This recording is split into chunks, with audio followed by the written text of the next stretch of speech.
3 areas of battle. The body, your body is fighting you, and the body has the soul and the spirit. Number 2, you are fighting with the world. Number 3, you are fighting with Satan. Hii ya shaitani inataka uokoke vizuri.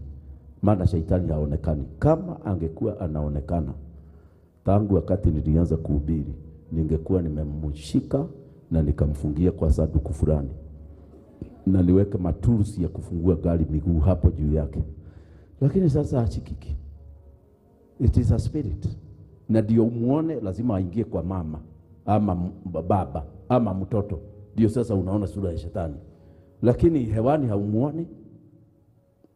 So anatumia akili yako kuongea na wewe.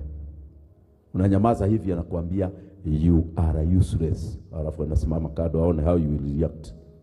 Si umeambiwa you are useless, sasa unawashwa, kichwa inaenda kama mashini. Hata afadhali watu wale wamekufa.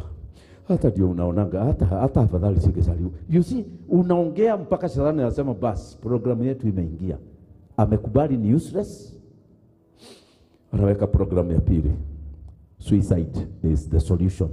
Paka na wewe unaweza kusema na kweli si brother Joe alikuwa si alikufa na tukamzika. Sasa amepumzika asubuhi. Unaanza kutoa na idea ya killing yourself. Na nimekwambia vizuri, if you kill, you'll go to hell.